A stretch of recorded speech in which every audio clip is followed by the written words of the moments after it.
So I thought I'd take one of the Spalls from the last video that I did and try to make a biface out of it. This is a piece of Flint River Chert. I'd say it's about 6.5 inches or so. There is a slight curve we got to tackle, but I don't think we'll have an issue. Now today I'm going to use a solid copperhead bopper. Got my dog Marshall. Get him to get out of the way. And don't look at me like that. You know what I'm about to do. And start napping.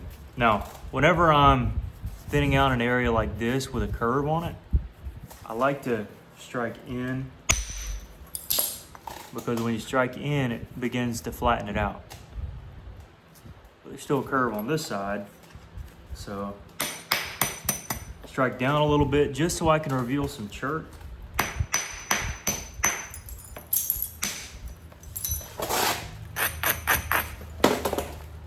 And right when you get a little bit of chert, just strike in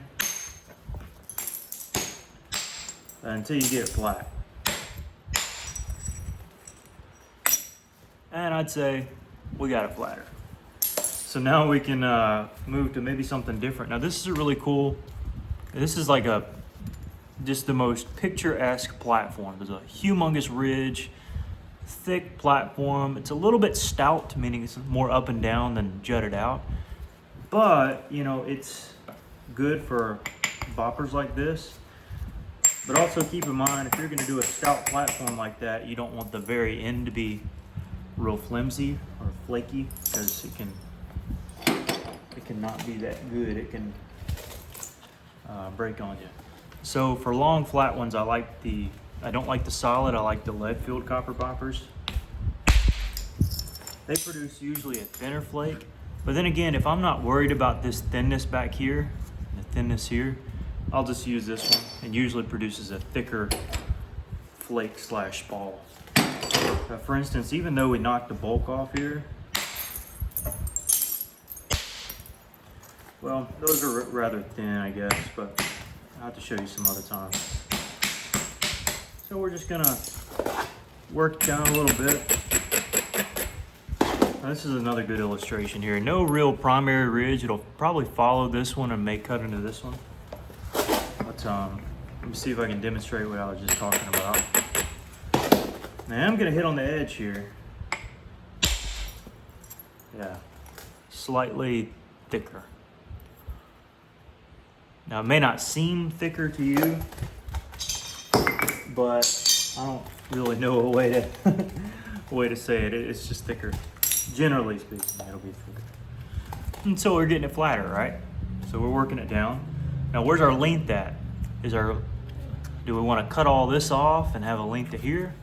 Or would we rather cut off this? And well, we want to keep the longest part. So I'm gonna cut this part off. Now do we hit down or down? Now I see a lot of people, because the cortex is on this side, mostly they'll just strike down here. And so they strike down, down, down, down, down until you get to there. Problem is, you're left with a big old fat mountain on this side, you know, because you struck down. Now you got this whole hill you're trying to run up on. Well, I like striking this way so that the hill is on this side, because this side already has material on it. That way I can strike off this. So I'll show you. When I strike down, it makes the hill on this side so that I can shoot off the cortex area. If I were to do it on this side, it makes the hill there. And so I got a good platform for this side, but I gotta get rid of this cortex. So again, I'd rather do it on the side that I know I need to reduce it on.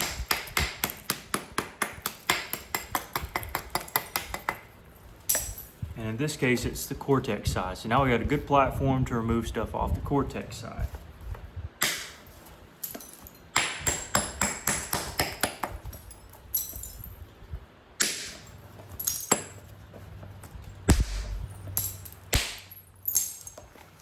And inch this one a little closer maybe. And before I run this ridge, which I think will do really well, I do want to illustrate that oftentimes if you aren't able to run it across and you get hinged out, sometimes it's better to lose a little bit of length. Don't use that bopper, use a lead-filled copper bopper. And now that hill is not so heavy. And we're gonna shoot from here, shoot across, that's our platform, shoot across. And that was really high, but now it's not nearly as high. It'll roll over a little easier. Now, if you still have a real heavy line,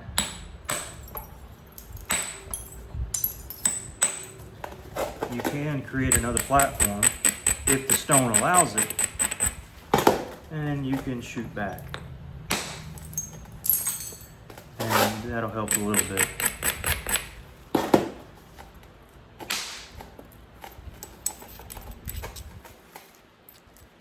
Now it's a little more rounded over. You can do that a bajillion times.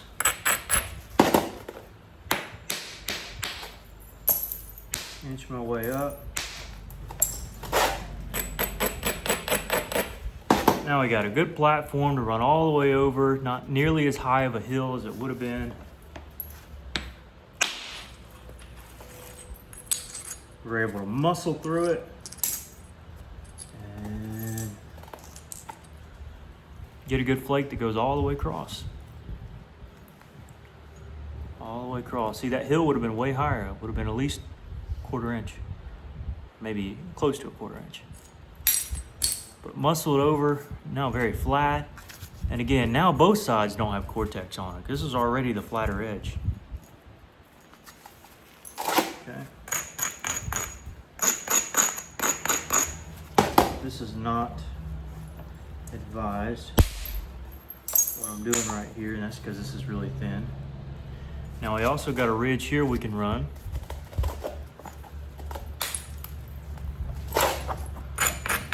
A little bit of preparatory work.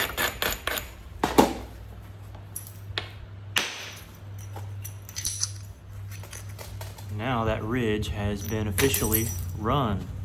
Now Jake, what about that hinge? Well, not really worried about it. I was hoping to clear out some stuff up here.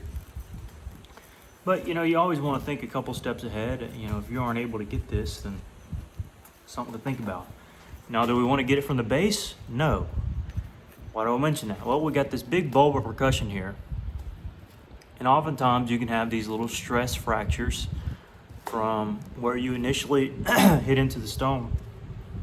You can even see where it's a little jagged there, flat, and then whoop, big old hill.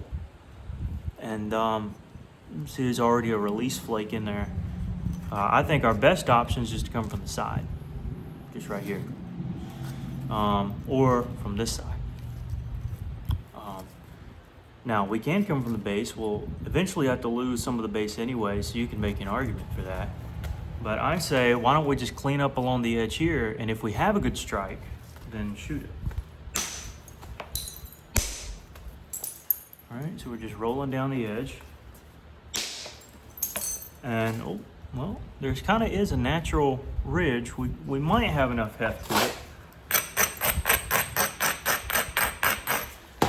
What I'm noticing is we might have really good, a decent one here, and this is kind of high, but then it kind of flattens out here. Well, we need to isolate that a little bit.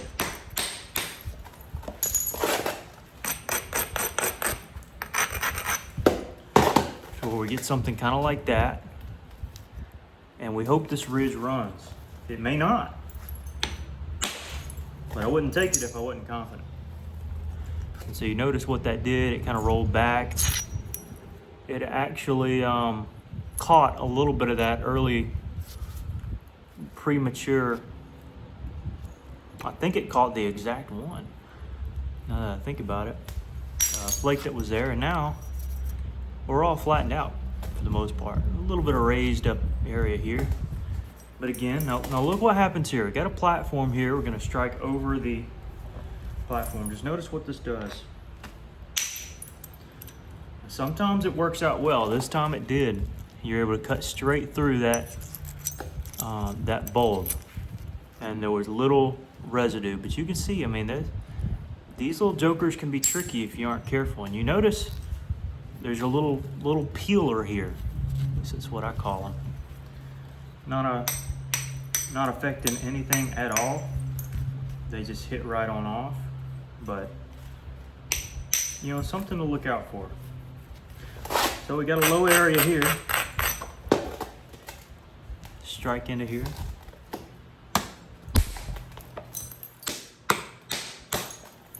Again, don't want to do anything major. We just kind of want to roll it over.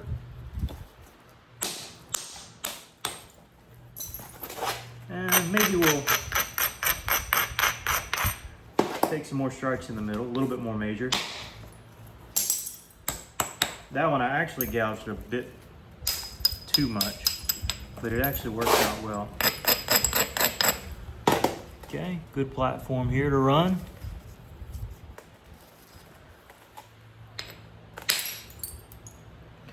Now that was not what I wanted to do.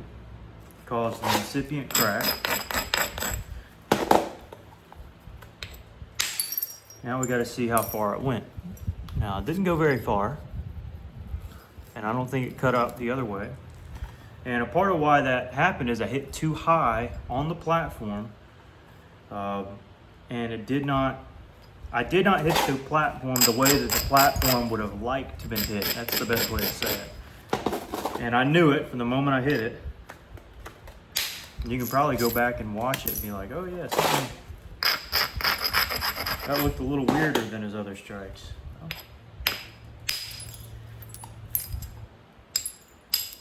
this incipient crack keeps going. We'll just have to follow it. See what happens. Looks like we got it out. So it did gouge out a little bit. You got to keep that in mind for sake of, you know, if that's going to be in the point, then how low is it in the stone? How high is it in the stone? Because that's going to be in the stone either way. So I don't want to ruin my symmetry if I can gauge it on that early enough. Now what I mean by that is, where are we at here? Right here. Now if I want to keep the lower end of this edge in the stone, then I need to remove everything above it. If I want to keep the higher end, then I got to keep in mind I'm going to lose that much. On the bottom end, I got everything I need. So I just need to be reminded as to, well, which edge am I going to keep? And I got to keep that in mind and not wait till the last minute to think about it.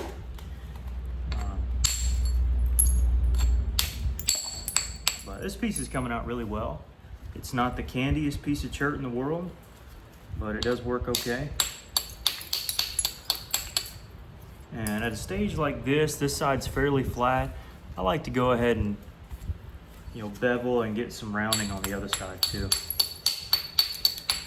Let's just go ahead and bevel it semi-substantially.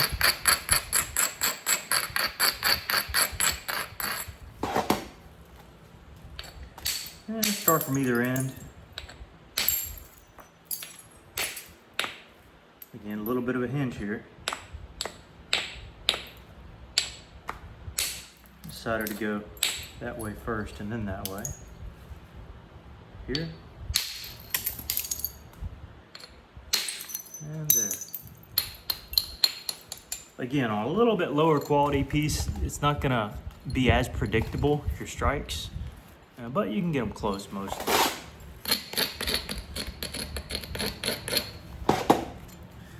This may not work out well at all. Did okay. Again, in my mind, I already know what I want to do with that little hinge. I've already assessed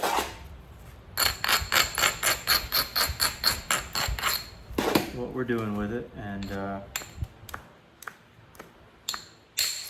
just moving forward. That's all you can do.